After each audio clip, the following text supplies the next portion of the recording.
Assalamualaikum warahmatullahi wabarakatuh. Perkenalkan, saya Fazal Unia Pikoli dari kelas PI 5B. Izin mempresentasikan jawaban yang saya dapatkan dari pertanyaan-pertanyaan yang Bapak berikan, yaitu jawaban dari pertanyaan pertama adalah pengembangan pembelajaran Al-Quran dan Hadis adalah proses terencana untuk memperbaiki dan menyesuaikan metode, materi, serta strategi pembelajaran agar tujuan pendidikan Islam dapat tercapai. Kemudian aspek yang dikembangkan dalam pendidikan Islam, yang pertama ada aspek kognitif, yaitu penguasaan pengetahuan Al-Quran dan Hadis. Nah, contohnya itu guru mengajak siswa menafsirkan ayat tentang kejujuran dan mendiskusikan penerapannya dalam kehidupan sehari-hari. Kemudian yang kedua ada aspek afektif, yaitu penanaman nilai dan sikap Islami seperti jujur, amanah, dan disiplin. Contohnya siswa membuat komitmen perilaku setelah mempelajari hadis tentang amanah. Kemudian yang ketiga ada aspek psikomotorik, keterampilan membaca Al-Quran dengan tajwid, menghafalkan ayat dan hadis, dan mengamalkannya. Contoh kegiatan tadarus rutin dan setoran hafalan di madrasah. Kemudian jawaban dari pertanyaan kedua adalah peran strategis guru. Yang pertama sebagai perancang materi yang relevan. Jadi di sini guru menyesuaikan materi ajar dengan tingkat kemampuan, kebutuhan, dan konteks kehidupan nyata peserta didik. Kemudian yang kedua, peran guru adalah sebagai fasilitator proses pembelajaran aktif. Artinya, guru mendorong peserta didik berpikir kritis, berdiskusi, dan merefleksikan nilai-nilai yang terkandung dalam Al-Quran dan Hadis. Kemudian, yang ketiga adalah teladan dalam pengamalan nilai.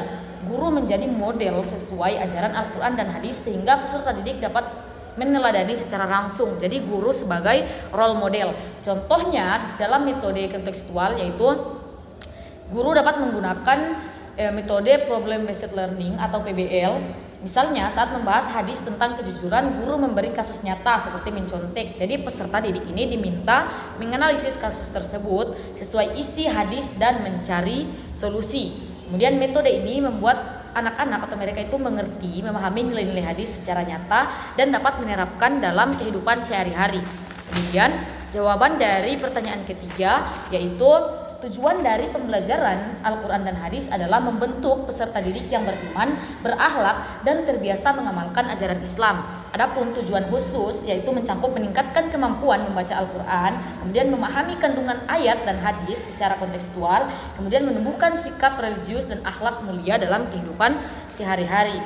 Nah, manfaat dari mempelajari Al-Quran Hadis sendiri adalah memperkuat iman, membiasakan perilaku Islami, serta penumbuhan kecintaan terhadap Al-Quran dan Hadis.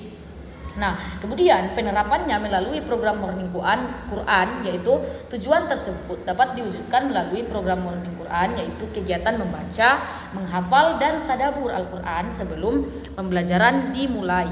Kemudian di sini jawaban dari pertanyaan keempat, 4 aspek. Yang pertama adalah tauhid, yaitu proses ini menegaskan bahwa seluruh proses pendidikan berorientasi untuk menemukan keimanan kepada Allah. Nah, contohnya bagaimana guru membuka pelajaran dengan ayat atau hadis yang mengingatkan tentang kebesaran Allah. Jadi peserta didik ini senantiasa belajar dengan keadaan sadar secara spiritual. Kemudian yang kedua yaitu sumulia, yaitu prinsip ini mencakup pengembangan peserta didik secara menyeluruh, entah itu akal, hati, dan perilaku. Contohnya, saat mengajarkan hadis tentang kejujuran, guru tidak hanya menjelaskan maknanya, tetapi juga membicarakan kejujuran dalam tugas dan interaksi kelas. Jadi di sini ada aspek kognitif, afektif, dan psikomotorik. Dan yang pertama tadi ada aspek kognitif, juga afektif, dan psikomotorik. Kemudian yang ketiga adalah tadarus, yaitu prinsip ini menekankan bahwa pendidikan dilakukan secara bertahap dan sistematis sesuai dengan tingkat kemampuan peserta didik. Contohnya dalam mengajarkan tajwid itu guru mulai dari huruf-huruf hijaiyah kemudian naik ke tingkat-tingkat yang lebih tinggi.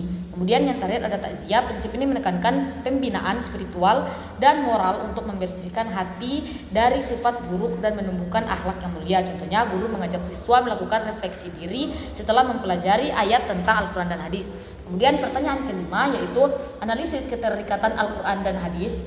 Integrasi Al-Quran dan Hadis membentuk kurikulum yang holistik, menumbuhkan adab, iman, dan akhlak mulia serta mengembangkan aspek kognitif, afektif dan psikomotorik peserta didik. Melalui apa? Analisis keterikatan Al-Quran dan hadis dalam pendidikan Islam, yaitu Al-Quran memberikan dasar prinsip hidup dan nilai keimanan, sedangkan hadis menjadi penjelasan dan contoh praktisnya. Wassalamualaikum warahmatullahi wabarakatuh.